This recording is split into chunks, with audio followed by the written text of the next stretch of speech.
So talk us through this, gents. I want to hear from you about what we're seeing and how this relates to what people can play here at E3. So yesterday you saw a short clip of a playthrough, but this is actually one of my playthroughs. Right. So this was one of my highest scoring playthroughs. At the end of our show floor demo, you get a rating. You get it's out of 5 orbs. This is a 5-orb playthrough, about 26,000 points.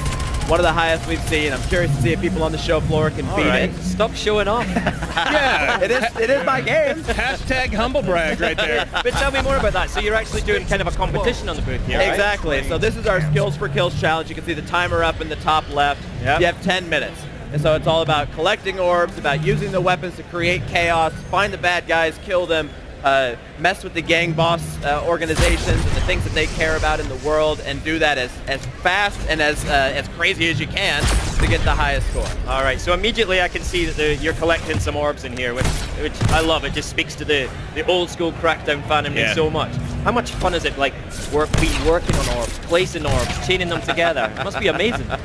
It is. It's so much fun. And orbs were there to get players on the rooftops and get them exploring vertically. And this franchise is known for its verticality. Yeah. And our city is not only more than twice as large just in terms of raw footprint, but our tallest building is almost twice as tall as the tallest building in the original Crackdown. So we have way more places to put orbs. All right. Now you're getting skills in exchange for kills as well, right? You're leveling up this agent. Tell us about that. How does it work? So you'll see. So what I just did there, I was punching that plunger. So that belongs to one of the crime bosses. So that belongs to a crime boss that's responsible for the chemical manufacturing. Doing that pisses him off. It screws with his production. It slows down his production. If I do that enough, he'll actually retaliate. He'll send troops after me, and then if I can continue to deal with his troops, I might even be able to pull him out in person and fight him directly. And those fights are dynamic. They can happen anywhere based on where I was when I really pissed him off.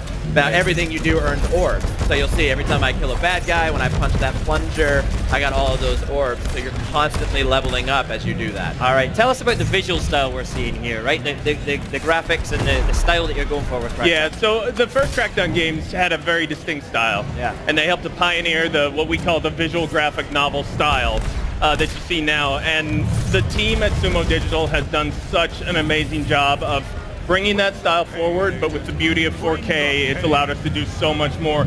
The agents in particular, especially now, at this point, Clint's got his super suit on. He's leveled up quite a bit here. So you can see the absolute amount of detail in these suits. It's phenomenal. Nice. It feels authentically Crackdown. But to your point, it's like it's taken to the next level. You're using the power of the console just now, and Xbox One X as well.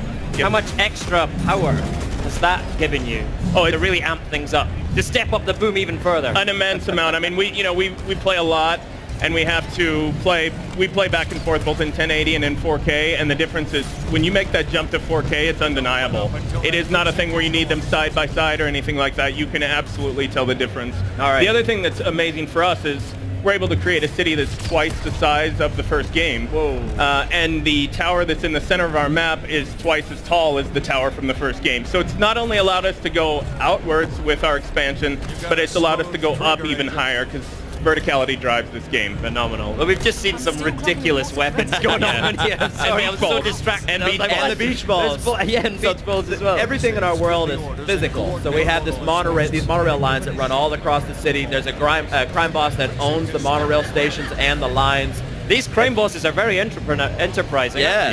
Yeah. If you piss him off enough, he'll bring in a turret that'll actually follow you through the world on that rail, but everything's physical. So you can actually pull those carriages off the rails and throw them at people, and when you destroy them, right now they produce all those beach balls. That was a physics test object for us that we ended up just kind of falling in love with, so we left it in. Now this weapon right now, you were telling me about this yesterday. What's this weapon called? So this is the Singularity Gun. Right. So this creates a black hole, and because everything is physical in Crackdown, it can suck in all the objects, suck in enemies, weapons, it can suck in cars, and then it sends them blasting outward. Or monorails. Or monorail carriages. Look at that!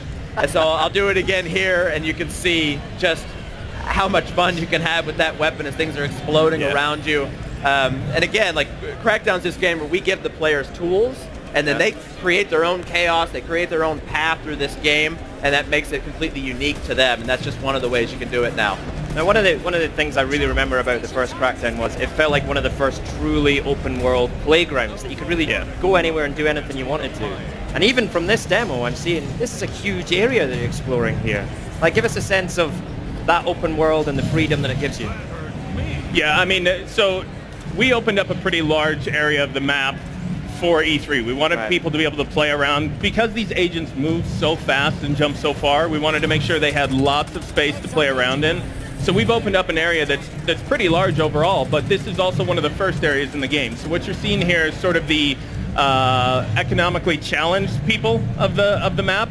And as you move your way around the map, you're going to encounter chem plants, and you're going to encounter, we've got a casino-type district with a full working racetrack on it, and you're going to encounter high-rises and farms. There's an intense amount of just sheer diversity in the visuals that you see as you work your way around the map. So it's really nice just to be able to have that. We're showing a small section here, but it's a small section, and even as you see, there's a lot of real estate in this small section of our map. Yeah, and you mentioned the kind of open-ended nature of Crackdown. Yeah. For us, it was really important to preserve that. So the entire city is available from the beginning. It's all about taking down Terra Nova, this criminal empire. The goal is to get to the Kingpin. You can go for the Kingpin the moment you jump into the game if you want. It's going to be really, really hard because you won't have leveled up. The Kingpin will have all of their reinforcements from the rest of the empire, but you can do it if you want. People find a way to do it. They will. And we're excited to see how people figure it out. Crackdown was really one of the pioneers of open world gaming. Like, what have you learned from other open world games since that you've been able to implement in Crackdown 3? Well, I think it goes back to just actually being an open world game. Yeah. I think so many open world games, and look, I love open world games, but many of them, you have mission start points, and if you leave the mission area, you fail, and they kind of close the player in and try to tell you how you can play. But in Crackdown, there is no mission failure. The only failure is death. You can't fail for leaving the mission area. All of our missions are essentially running at the same time because the mission is simply to dismantle Terra Nova any way you can. All right. Now, a memory I have again of Crackdown, and I'm sure all the Xbox fans and Crackdown fans out there share, is scaling the agency tower. You talked about the verticality earlier. Yeah. Like, just how high does this city go? So what is that peak that you remember that first agency tower? Yeah. The tower that we have in the center of our map is twice as tall as that agency tower was. Right. So it's going to take some work to get to the top, but we absolutely have. We have unsurpassed verticality. You've never seen anything like it. It's amazing. Nice. That's going to be one of the first things I try. Yeah. But you need to level up your agent, right? Yeah. So tell us about some of the ways you can. Well, it's the same kind of thing, though, right? With the first game, everybody said, well, you've got to be leveled up to get up the tower. And then we had people who, as a level 1 agent, scaled the tower just to show they could do it. They find ways to do it, and that's what's awesome. Yep. Well, what other ways can you level up your agents? Talk to us about that. So leveling up, that skills per kill system, you find orbs to level up your agency, or to level up your agent. You use your firearms to level up your firearm skills. So the game is just all about you use those skills to become better at them. And it has that crazy power curve where, in the beginning you can throw a rock or a trash can, but within a couple hours you're throwing gigantic fuel trucks. All right, now we're getting close to the end of your demo here. I can see there's 1 minute 40 remaining. I want you to talk us through everything that happens for the rest of this demo. I want to understand the thinking in your run here. So right now I'm running through, I'm trying to get back to the monorail station here. So again, the monorail station is owned by a different crime boss. Yeah. And there's an enforcer hardpoint there, and I know that there are a bunch of bad guys there. That's owned by one of the major characters in the game. If I can get there, I can kill these guys. Not only can I get orbs for taking them out, but I can get orbs for actually completing this part, pissing that gang boss off by taking out this area, and then I'm going to move on to something else. But you'll notice I have some crazy weapons with me. My primary, right now I have the shotgun, which is great for close range. That's people blasting off rooftops. My primary there is what we call the micro missile launcher. Yeah. It's essentially a fully automatic assault rifle that shoots rockets. Why not?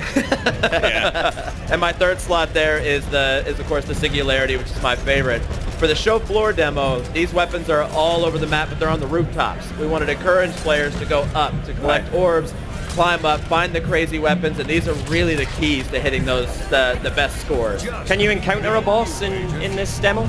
No, so we just wanted to make a skills for kills challenge. We wanted players to go around and mess with the different parts of the crime boss's organization. So these hard points, you saw a garage that I took out earlier, the monorail station.